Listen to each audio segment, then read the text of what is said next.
Los viajes de Gulliver, de Jonathan Swift. Capítulo 5. Algunas ocurrencias del autor para divertir al rey y a la reina. El rey pregunta acerca de la vida en Europa y el autor trata de informarlo.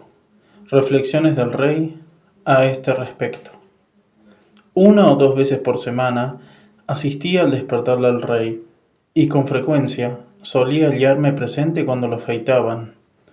Al principio, esta ceremonia me impresionaba mucho, pues la navaja del barbero tenía doble tamaño de una guadaña, según la costumbre del país. Su majestad era afeitada solamente 2 veces por semana. Un día pedí al barbero unos pelos de la barba real y me los obsequió. Tomé entonces una tablita en la que hice varios agujeros equidistantes. Fijé hábilmente los pelos en los mismos y me hice un peine. Me fue muy útil, porque el mío estaba roto y en todo el país no había encontrado ningún artesano bastante diestro para hacerme otro. Algún tiempo más tarde imaginé otro pasatiempo. Rogué a una de las damas de la corte que me guardara y me diera los cabellos que caían de la cabeza de la reina, cuando la peinaban. Cuando hube juntado bastante cantidad, me hice aconsejar por el ebanista, encargado de hacer pequeños trabajos para mí, y le encargué me hiciera 2 sillones de la medida de los que yo tenía en mi caja, indicándole que perforara pequeños agujeros con una lesna muy fina. Una vez que las patas, los brazos y el asiento y el respaldo estuvieron listos, pasé los cabellos de la reina por los agujeritos y logré, de esta manera, armar 2 sillones semejantes a los muebles esterillados que se usan en Inglaterra. Se los obsequié a la reina, que los puso en una vitrina, como curiosidades. Un día me quiso hacer sentar en uno de esos sillones, pero negué categóricamente, declarando que jamás tendría la insolencia y la temeridad de sentarme sobre sus respetables cabellos que los habían adornado la cabeza de su majestad. Como yo era hábil para hacer manualidades, usé el resto de aquellos cabellos para tejer una bolsita con el nombre de la reina entretejido en letras de oro. Se la di a Glumdalclitch, pero como la bolsita era demasiado pequeña, aún para contener monedas de oro, mi amita la usó para guardar esas chucherías que tanto agradan a las niñas.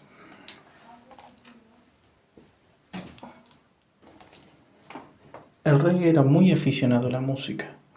Con frecuencia se organizaban conciertos para entretenerlo y yo solía asistir a ellos desde el fondo de mi caja. Pero el ruido era tan intenso que no podía distinguir nada. Todos los tambores y trompetas de un ejército real redoblando y sonando en nuestros oídos no podían producir mayor estruendo.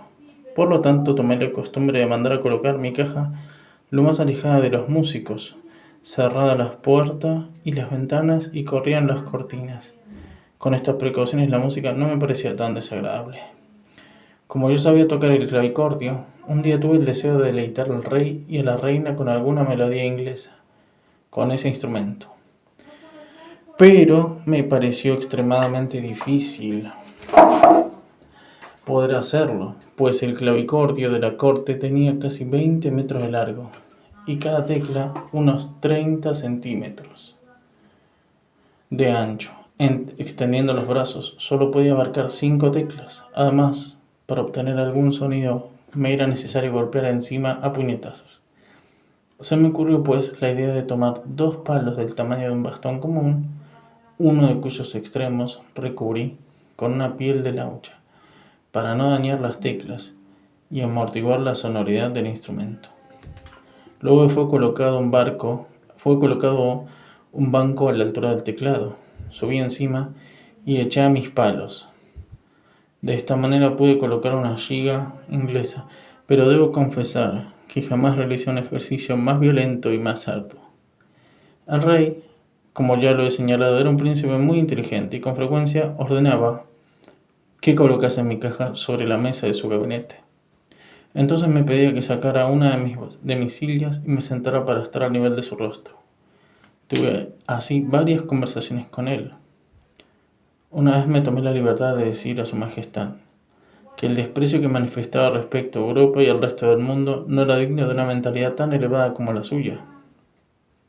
La inteligencia, agregué, es independiente del tamaño del cuerpo y hasta se había observado en nuestro país que las personas de mayor estatura no eran siempre las más ingeniosas.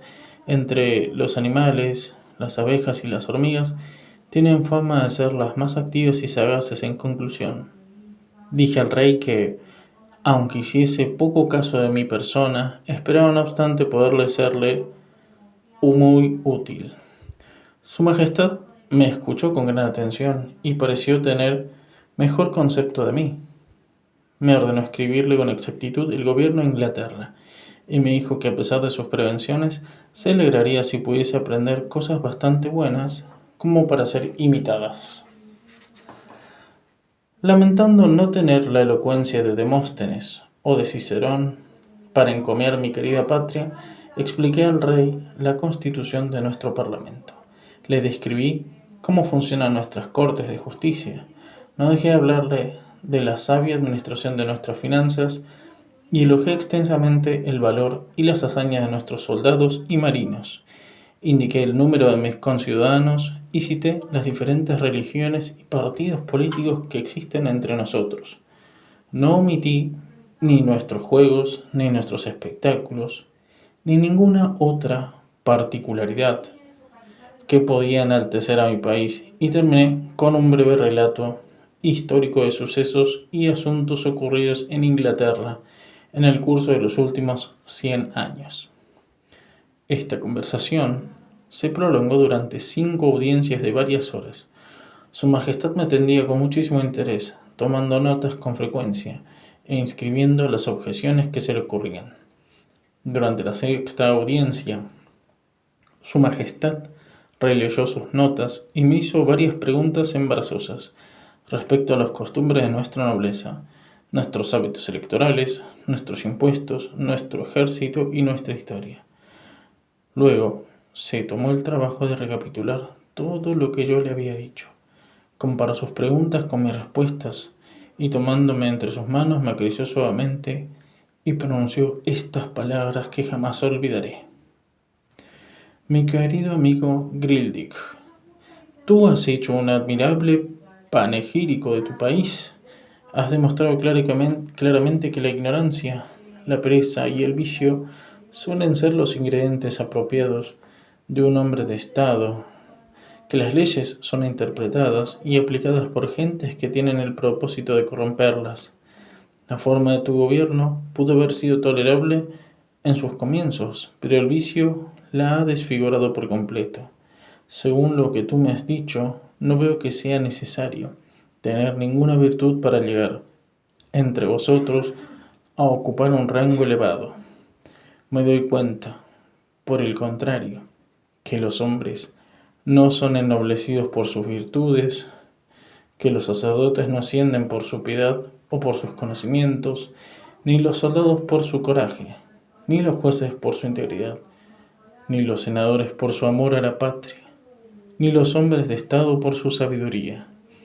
Quiero creer que tú, continuó el rey, que has pasado la mayor parte de tu vida viajando, no estás contaminado con los vicios de tu país, pero de todo lo que tú me has relatado y según las contestaciones que diste en respuesta a mis objeciones, deduzco que la mayoría de tus compatriotas representan la más perniciosa raza de insectos a quienes la naturaleza ha permitido jamás que se arrastraran sobre la superficie de la tierra.